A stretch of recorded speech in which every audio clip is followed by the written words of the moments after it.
Yingsha! Xiaojun! Tito?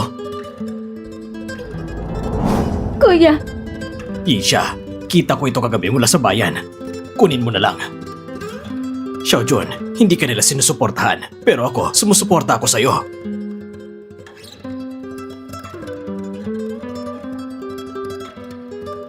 Anong ginagawa nyo? Pansyan! Xiaojun, ikaw ang nag-iisang mula sa aming baryo na nakapasok sa pandaigdigang entablado. Ito ang munting handog ko para sa'yo. hindi.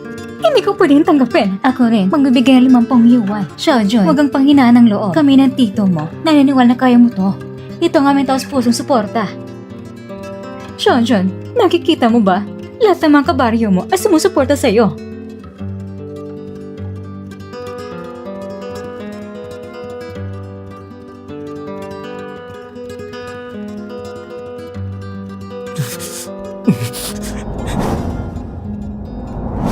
Salamat. Salamat sa inyong lahat! Ako si Li Xiaojun. Hindi ko malilimutan ang kabutihan ninyo. Babalik ako bilang kampiyon!